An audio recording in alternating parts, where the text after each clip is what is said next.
Yeah, we'll sit with you guys.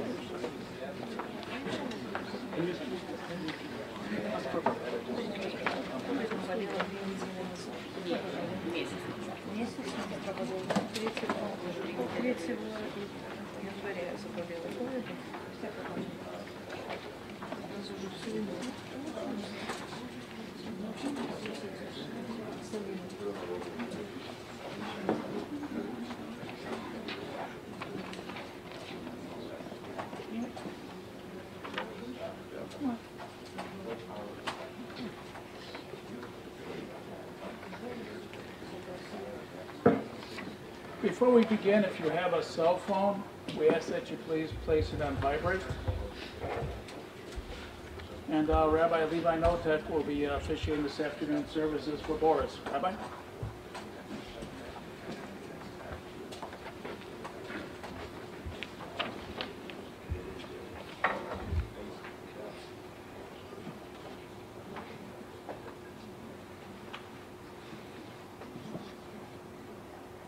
Mizmer LeDavid, Adonai Ro'i lo yachzor, B'nei sheyar b'tzeini, Amei v'nuchesina aleini. Nafshi yeshevev yancheni, V'maglei tzedek leman shemoi. Gam ki yelech b'geit zalmoves, Le'iraro ki ato imo vodi. Shivtecho mishantecho, Heimo yinachamuni.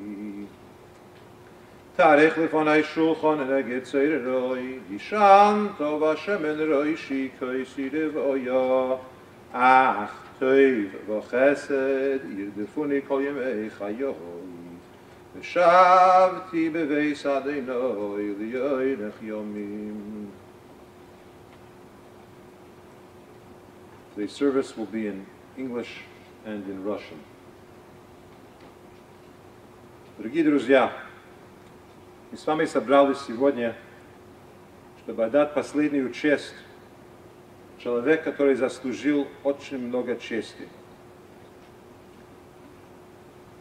Борис Shlyapintokh, или на иврите Борух бен Хирш и Голда. Русский это не мой родной язык, но буду пытаться немножко поделиться с вами про его жизнь, про его характер, и кто он был. Борис родился больше 100 лет назад в Туров, сегодняшний Беларусь, и жил очень непростой и нелегкой жизнь. Он видел война, голод, антисемитизм. Когда он был маленький, только 8 или 9 лет, его отец умер. Но он чувствовал, что он должен помочь его мама, братья и так далее. Он даже менял документы, чтобы он мог работать, когда он был еще в маленький возраст, до 16 лет. Он имел такой ответственности всегда, и преданность, и заботу, чтобы помочь других, конечно, его семья и даже другие родственники, соседи и так далее. Всегда хотел и пытался помочь других. Когда начиналась война, он даже не знал, что убили его мама и родных. Ему послали в Урал. Там сначала он работал на фабрику, очень опасные металлы и так далее. Были люди, которые сильно заболели и даже умерли. Он шел и начинал служить в армии. Получил много медалей за то, что он никому не боялся. Фашисты погибли и так далее. Его имя на иврит Борух переводится «благословение». И когда я слышал и учил про его жизнь, действительно он был благословение. Он был и благословение для его семьи, и вообще для всех людей, которые вокруг него находились. Он был благословение для них. Был преданный муж, отец, дедушка и очень хороший друг.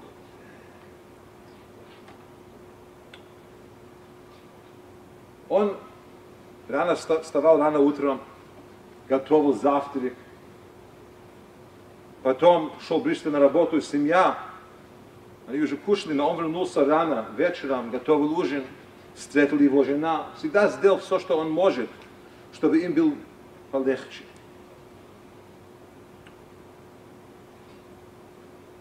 Когда его дети, его сыновей и внуки, все на долгие годы, выросли, он всегда был готов им помочь, всегда был преданный, как отец, как дедушка. И сыновей рассказывали разные истории про случаи, когда он не только помог его семье, но даже совсем просто люди, которые он нашел на улице. Он был один из нескольких, которые имели машину тогда. Он пытался, если он видел, кто-то стоит, женщина, ребенок, дождь идет, он предлагал, давайте я вас отвезу. Они сказали, у нас нет денег. Я не просил деньги, только скажите, где надо. И много таких рассказов, которые видно, какой он был благословение действительно для других. Какой он был характер, какой он был добрый. И как он имел такое сердце. Он в свою молодость даже учился в еврейской школе, в Хейдер, он знал идиш. Он сумел потом даже перевести на немецкий язык на идиш, на русском, благодаря его идиш. И он всегда имел вот эти еврейские качества, то, что написано в Тору, как надо относиться друг к другу, как надо думать о другой человеке, как надо заботиться и пытаться, чтобы для других были более легче, как только мы можем.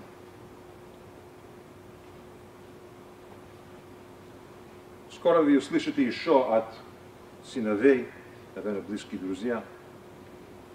Сейчас пару слов по-английски.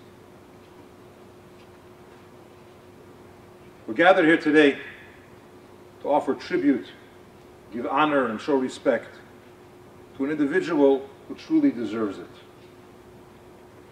Boris Shlyapintokh, or in Hebrew, Baruch ben Hirsch and Golda, of blessed memory. He was born in Turov, not far from Chernobyl, today it's Belarus, over 100 years ago. And during his lifetime he experienced tremendous hardship, war, hunger, real anti-Semitism. He suffered a lot. As a child, he had the special opportunity of getting a Jewish education in his earlier years. His parents spoke to him in Yiddish. He went to a Jewish day school until the authorities eventually caught up with Tudov as well and shut down the schools and the shuls in that town. He would switch schools, which was not easy for him, but he nonetheless did well. Until, unfortunately, at the age of 8 or 9, his father was struck by lightning. But he felt this intense responsibility, this need to be there to try to help out his mother, the rest of his family. He managed to change some of his papers to be able to get a work permit earlier than would normally be allowed. And he went to work. But then, unfortunately, the Nazis were on the other side of the river, and many Jews tried to escape and flee down this river, but there was bombardment, shooting, bombing. They ended up being taken back. The children, women, and the elderly were later killed unbeknownst to him, and he and the other young and able-bodied men were sent deep into Russia. He ends up in a city in the Ural Mountains, and he's working in a factory, very dangerous, with metals, without protection, lead, and other such things. He witnessed how co-workers were getting very ill, were dying. So he went and voluntarily enlisted in the Russian army. And as World War II raged, he was there fighting, receiving many medals. A medal for heroism. He single-handedly killed 9 Nazis. His troops were sent to Berlin just to be diverted because of an uprising in Prague. But he was right there. He's crossed enemy lines, taken prisoners. His Yiddish was helpful in his understanding German, and he really did a lot for the war efforts. He experienced tremendous miracles. He was saved many times. In vehicles, during war, all of those around him were killed. He somehow managed to survive. After the war, going back to Turov and then to Minsk, he married his dear wife, whom he loved and cared for, always. Even in her later years, when she was unfortunately ill, he never left her bedside. He was always with her. The exception was when he himself was in the hospital. And this dedication is something that expressed itself throughout his life and in everything that he did. Together with his wife, they raised a beautiful family, 2 wonderful sons, 4 grandchildren. They live and be well. But he was always there for the family. Getting up really early, he was the one that would prepare breakfast and go off to work while they were all sleeping. And his wife would then wake up, feed the children breakfast, and then go off to her own job. He would get home early, prepare dinner. And then if it was already dark when she finished work, he would go and meet her at the station and walk back with her. And as his children describe, he never ate dinner alone. He always waited for her to come back. And he worked very hard. The factory, all the way till retirement. And then he continued. He was there for his children, for his grandchildren, whom he loved dearly. And really made a difference in any way that he could. He was there for strangers. When it was very rare to even ask to try to order a car, he paid, got in line, and was eventually, about 6 months later, invited to Moscow to pick up his vehicle. And he would drive and literally see strangers on the side of the road stuck in a storm, or a woman with a child alone. He would offer them a ride, complete strangers. Take them wherever they had to go with no prior planning. Just change whatever he was doing to be there for someone else. And there's so many such stories. How Boris was there for others in need.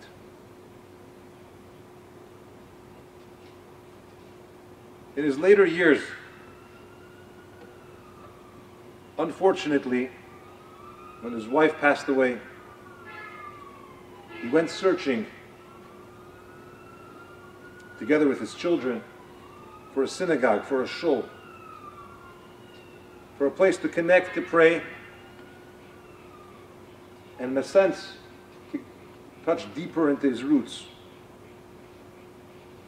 And they found Chabad of Skokie, Rabbi Posner, and the family is extremely grateful to the entire Skokie Chabad community for embracing him. He really felt that he was part of this wonderful community. He proudly had the opportunity to write a letter in the Torah. He was able to say Kaddish for his wife, and so many other Jewish experiences that really brought him back to his youth and back to his real essence. It's no coincidence that he passed away on the 15th of Shvat, which is the new year for trees. And one of the unique qualities about trees and the lessons that we have is about the roots of a tree. The deeper these roots go, the stronger and taller the tree can grow. Similarly, Boris, or Baruch, or as a child Beryl, was deeply in touch with his own roots. He lived in a way of these Jewish qualities, of kindness, of care, of family values, of being there for others. And he was able to impart that to his children and to his grandchildren.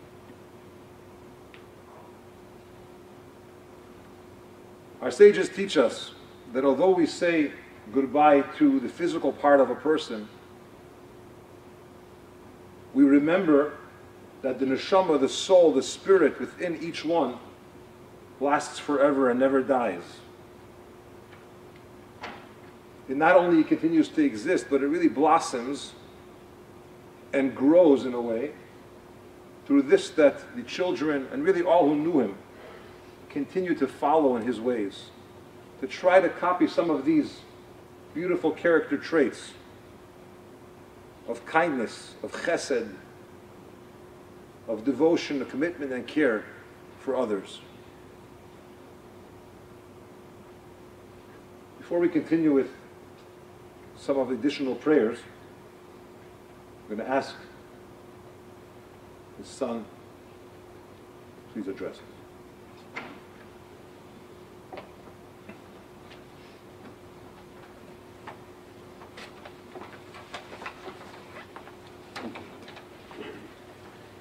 Hello, my name is Gennady.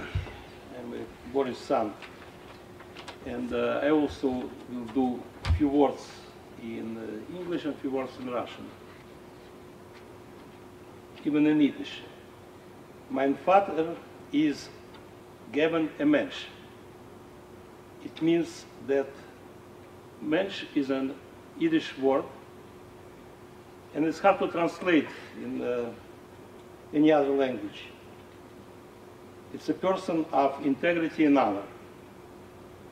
And according to Leo Rothstein, very well-known writer about Yiddish, Mensch is someone to admire, to emulate, someone of noble character.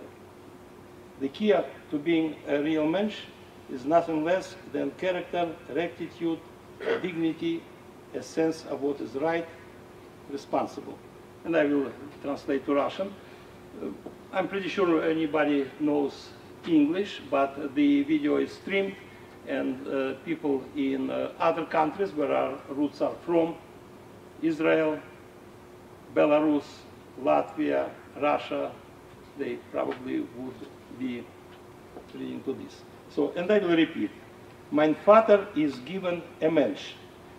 Это означает, что мой отец обладает особыми качествами Менш. Кто знает немножко идиш, сталкивались с этим словом, но перевести его на любой другой язык не так-то просто. Менш – это тот, кому испытывают уважение, кого стараются повторить. Человек достойного характера. And now I will have few things to share, not so many. I have only bullet points, yeah, so don't be scared. I just have big memory, so I would need to memorize.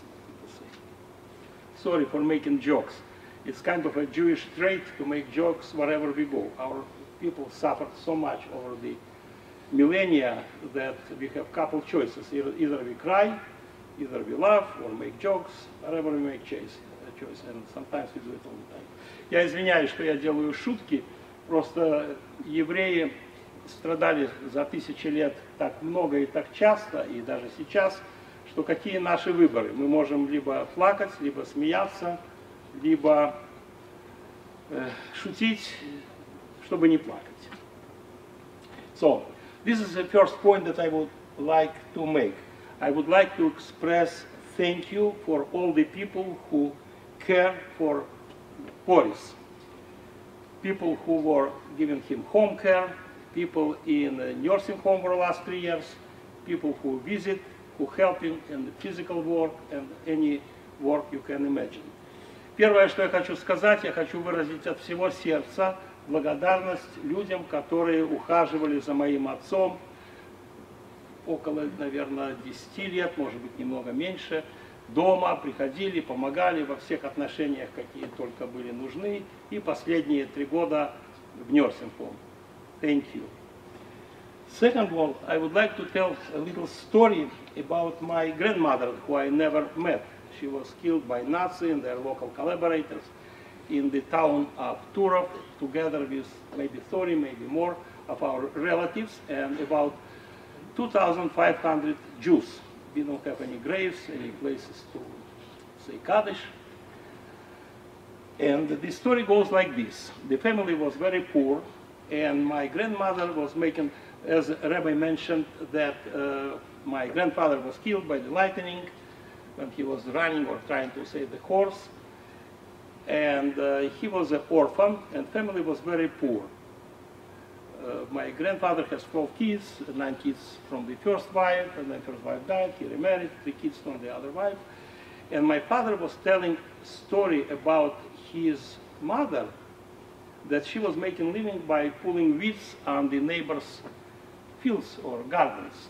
And also she was making some living by cooking for people. It was a very poor village, everybody was poor, but some people have occasions when they need to chop salads or take feathers from the chicken, and my father was very proud of his mother's skills. He was telling, they called her to cook because she was a good cook. For me, it was painful to hear it because I was considered as not a pride, but as indignity. And it was very painful for me to hear that my grandmother was so poor that she was making living by cooking for someone or pulling weeds. And she was uneducated and pulling weeds from the field. Now I think that my understanding more close to my father than to my own. And I will say in Russian. Я хочу поделиться историей о моей бабушке, которую я никогда не знал. И мой отец рассказывал, что когда его отец был убит молнией, бабушка, чтобы поддерживать моего отца и 2 своих детей, которые были маленькими, она зарабатывала тем, что полола грядки у соседей. Все в этом городке были бедные, богатых там не было, кто-то богаче, кто-то беднее. Отец также рассказывал, что соседи иногда, проходя мимо, бросали или пару картошек, или какое-то бревно через забор, чтобы они могли себя отапливать. А также моя бабушка варила для кого-то. В те времена надо было курицу ощипать, надо было какие-то салаты резать. И мой отец был горд бабушкой, что ее приглашали для кого-то готовить, потому что она была хорошим поваром, она умела готовить. Для меня это было, я не знаю, как сказать по-русски, indignation. Я чувствовал боль, то, что бабушка должна была так тяжело работать и зарабатывать на жизнь, и был не согласен с моим отцом. Теперь я более согласен с моим отцом. I have a few bullet points, believe me or not. So, third one, I have to apologize to my father. He maybe hear me because I was not always fair to him, and I not always treat him fairly. I was a rebellious kid. Well, what could I say? And I would like to apologize to anyone who will see this video or here in the room, because this is my opportunity to say that I'm sorry for if I offended anyone, and I know that I did. Believe me, I look around and I know that I did.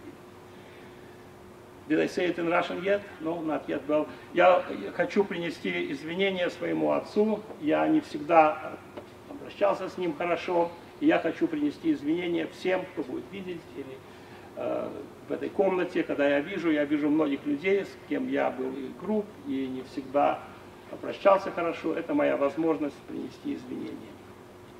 Now I would like to say that we are saying farewell not only to my father, but to the entire family I knew when I was born, my mother, my grandmother on the mother's side, my grandfather on my mother's side, and Aunt Tanya. And this is our last time when I can pronounce their names, and I know that Jewish tradition in synagogue is that people can, when they say Mesheberach or some other prayers, they remember not only the people who are sick at the moment, but they also remember their loved ones who need support, need help, deceased one. So for me, it is a moment when I remember all this entire family. My grandparents, father and mother, were both Holocaust survivors, and they met each other. And this is what I would like to say. Now, я хочу попрощаться также не только с моим отцом, но и со всей семьей, которую я знал ребенком.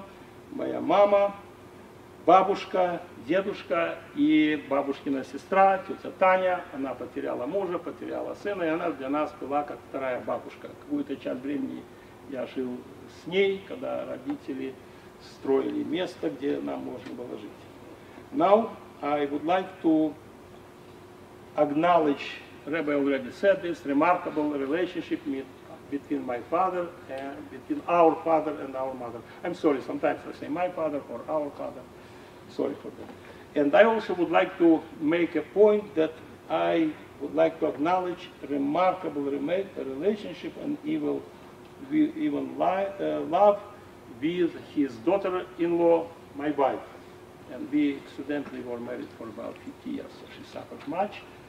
But my father was so good to her that I even felt envy once in a while. It's very easy to love children. It's even easier to love grandchildren. Grandchildren, I'm not even saying, but to love daughter-in-law, it's not so easy, I know from the stories at least. And my father did. They were great friends. И я хочу отметить уважение и любовь и отношение моего отца к его невестке, моей жене. С первого дня, когда они познакомились, больше 50 лет, они были хорошими друзьями. И очень легко любить детей, любить внуков, правнуков. Чем дальше, тем легче, наверное. Но не все могут строить отношения со своими невестками или зятьями. My father never complained, even till his last days, even a couple of days before he passed away. Our caregiver, Ira, always put him on the phone, and he was saying, I'm okay. It's remarkable, he never complained. Мой отец никогда не жаловался, даже до последних нескольких дней, пока он умер. Женщина, которая нам помогала ухаживать за ним, она сейчас в зале, Ира пускала, я звонил, когда она была, каждый день, и он говорил, что я в порядке, я окей, даже до последних нескольких дней. And the last one I wanted to say this. He paid for our mother and his own funeral expenses. Coming with nothing from the former Soviet Union, he was very frugal, saving every penny from the assistance he got from the public aid, and putting those money aside to spend them on his funeral expenses, and divided the rest between his grandchildren. Knowing hunger and deprivation during significant part of his life, he did not understand how money can be spent on anything but essential. Meantime, he was very generous with his family, and for example, he was supporting his cousin Osia in southern Belarus. He was very poor and needed help, and was sending him money in Belarus. That's all I wanted to say.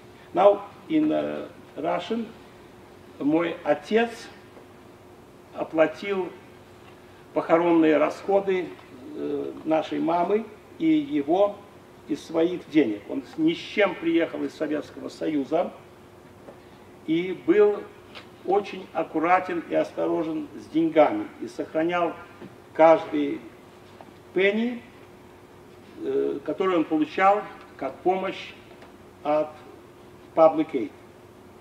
Потому что он был беден, он был получал government assistance from Public Aid. И он не понимал, что такое тратить деньги на что-нибудь, кроме самого необходимого. И он завещал, что те деньги, которые он откладывал, потратить на его, сначала мама умерла 20 лет назад, его похороны и остаток разделить между внуками. И несмотря на то, что он очень аккуратно относился к деньгам, он помогал и посылал деньги, например, в Белоруссию, где жил его двоюродный брат, который очень нуждался. Его звали Ося, он уже умер. И вот это история моего отца. Thank you everybody for paying respect. Thank you for coming. It means a lot for the family.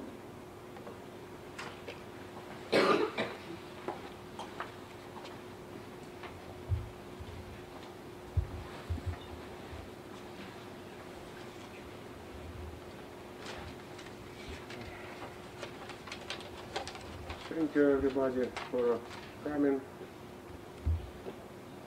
I'm gonna speak in Russian. It's easier for me, and probably my dad gonna understand me better in my English. Папе несколько недель назад исполнился 101 год. Серьезная дата. Почти чудо.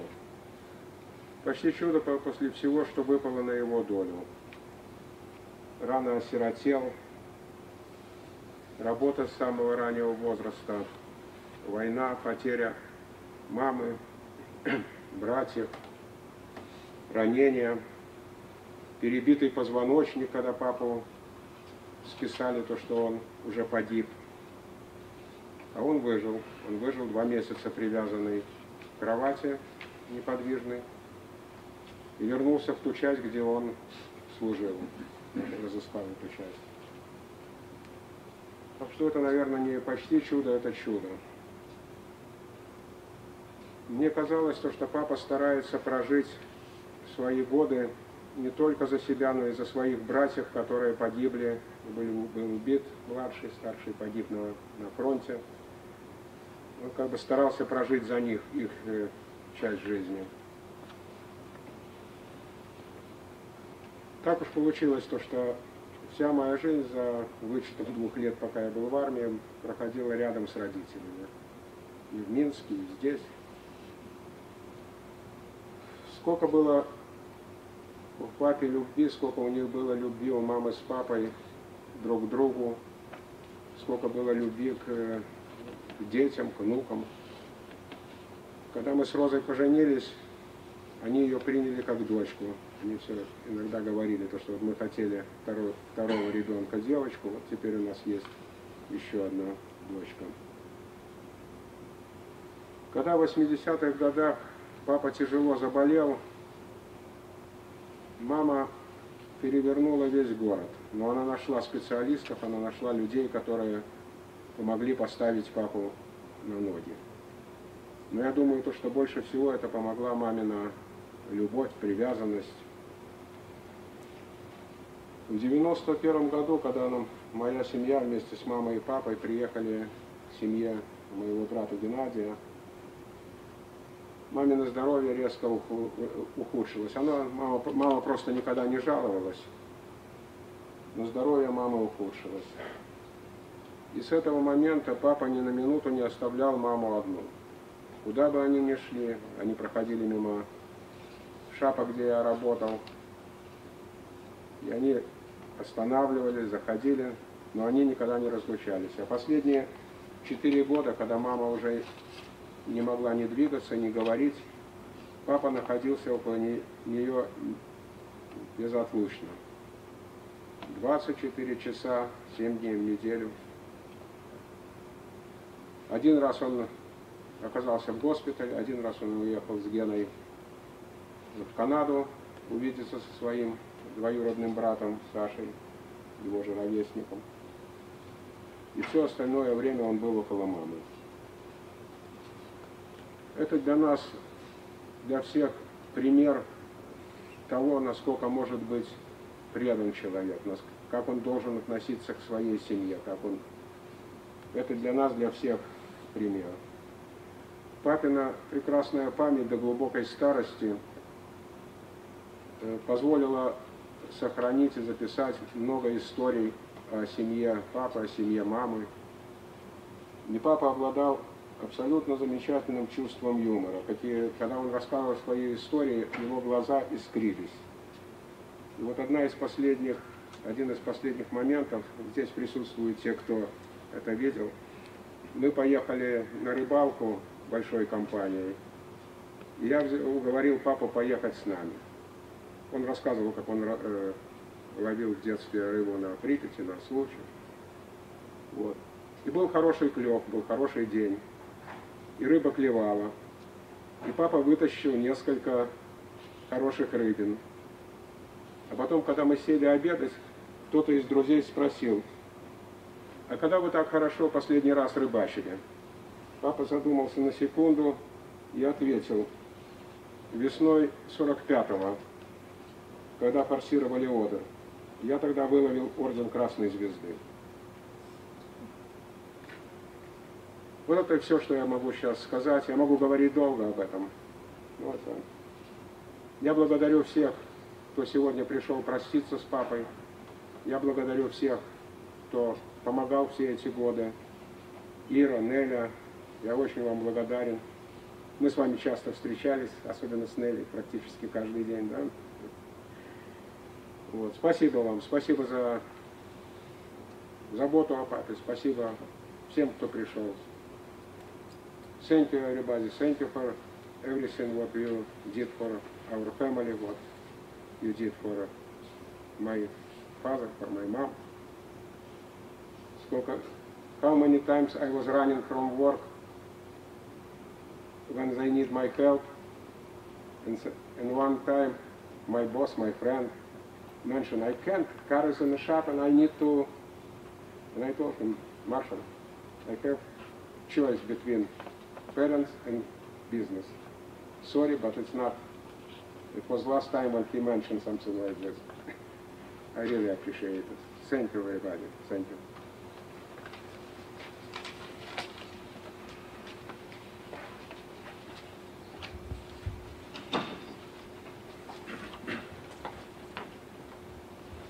Dear family and friends, both in America and abroad, my sincere condolences on the passing of Boris Shlyapintokh, and thank you for coming and paying him respect.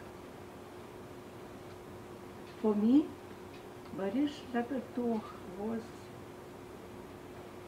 and always will be not just a father-in-law, but my dear friend, good friend for 50 years. Once he told me then, when Gennady and I got married, he said to his wife, look, we always wanted to have a daughter, but now we have a daughter.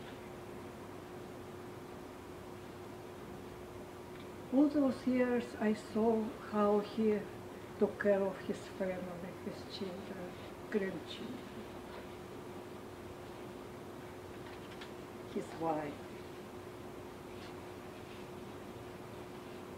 Between Boris Shlyapintokh and me always was only understanding and respect. He always listened to me, and when I had a hard time, some bad moments, he would listen to me and understand me and maybe give some advice, but listening was his, and understanding was his qualities. And for this, I'm very grateful to him.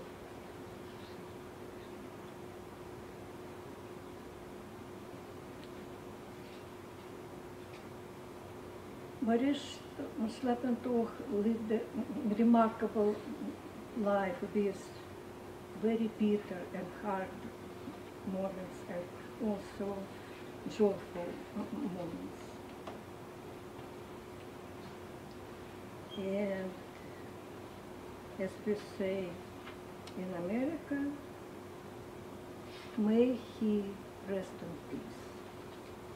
And now for our friends and family abroad, I will say in Russian language, of course. Я соболезную членам нашей семьи и друзьям в Америке и за границей в этот момент, когда мы потеряли Бориса Григорьевича и мы прощались с ним. Борис Григорьевич был для меня, официально говоря, свекром, но он стал и останется в моем сердце как друг. Однажды он сказал мне, что когда мы поженились с Геннадием, он сказал своей жене: вот видишь, мы всегда хотели иметь дочь, и теперь мы имеем дочь.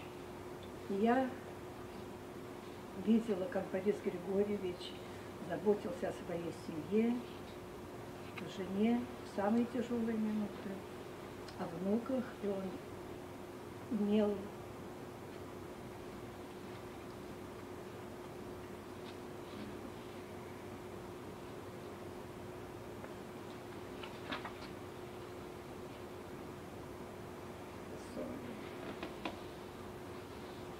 ко мне не было никогда никаких упреков, и трудные для меня моменты Борис Григорьевич всегда выслушивал меня, понимал меня и успокаивал меня, за что я ему очень благодарна. Борис Григорьевич прожил долгую жизнь с горестями и с радостями. Для меня это потеря очень близкого человека.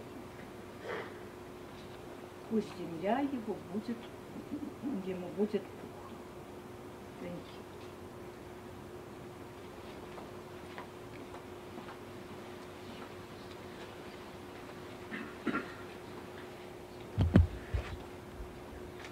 For the family's request, I know would like to share thoughts.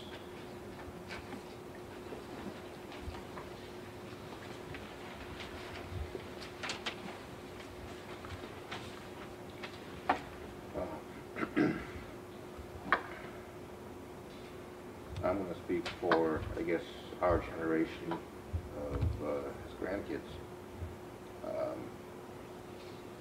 Even though I say things like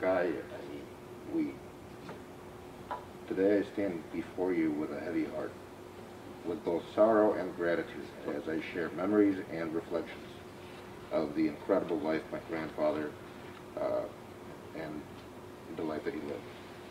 At the age of 101, he has left an enduring legacy that will forever shape the person that I am and that we are. Born into a different time, he bore witness and survived some of the worst times in our history. And he did that with unwavering courage and lived on to create quite a legacy. His sacrifices during these tumultuous years exemplify the resilience and the fortitude that defined him. And then in 1991, our lives took an unexpected turn, bringing us to a new home and a new land. During those uncertain times, my grandfather became a pillar of strength and a source of wisdom, as well as a comforting presence. His stories of survival, triumph, became a guiding light, teaching myself and us invaluable life lessons and providing connection to the shared past that a lot of us share. Not only was he a figure of authority, but he was also a figure of unconditional love. His guidance, whether during moments of joy or sorrow, shaped the worldview and became a source of our solace. The love and warmth he shared created a bottomless well filled with cherished memories that I will forever hold close to my heart. Beyond that, he was a devoted husband. His love for my grandmother was evident in every glance, every shared smile, and every tender moment.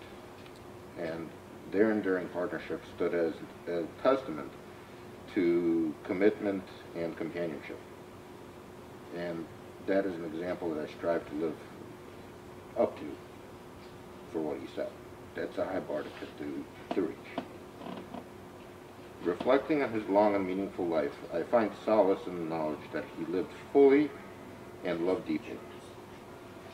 Today we bid our farewells. We not only mourn the loss of my beloved grandfather, but also celebrate a life that touched ours in profound ways. Though he may no longer be with us in a physical sense, his spirit lives on in the stories that we share, the lessons that he imparted, the love that he so generously gave. Rest in peace, dear Gidder. Your legacy will continue to inspire and guide us through the journey of our own lives.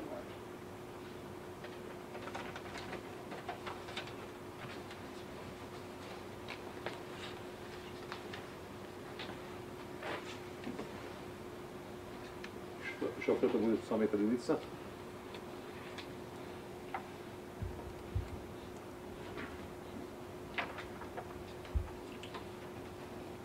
Последний молитва.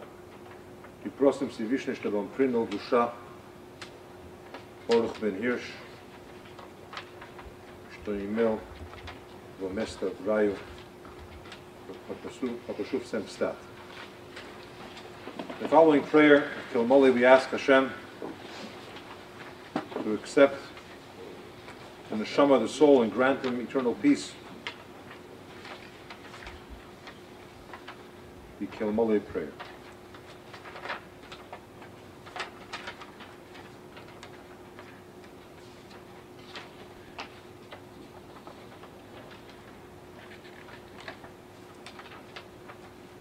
El molei rachamim shoichein b'meroim hamitzei menucha nechayeno al kanfei hashechino b'malois kedoshim u'tehorim kizayar orakia mazirim es nishmas Baruch ben Hirsch sheholach leilamei בעבור שאנחנו מספלים עד אזכרת נשמתו בגן עדן תהי מנוחתו וכן בעל רחמים יסתירהו בסתר כנפיו לעולמים ויצרר בצרר החיים את נשמתו אדוני ונחלתו וינוח ושלום על משכבו ונאמר אמן. You may be seated.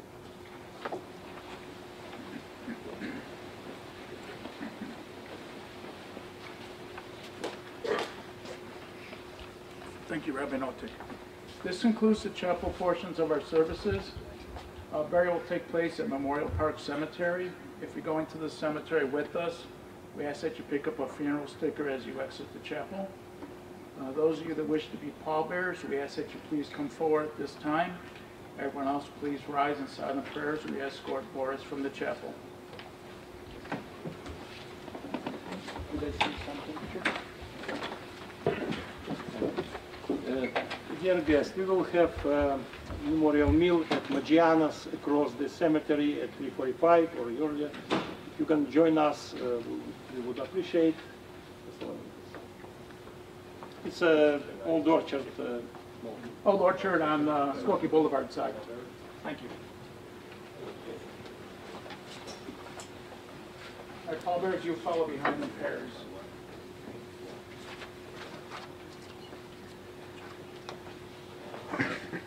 Just follow behind the kids.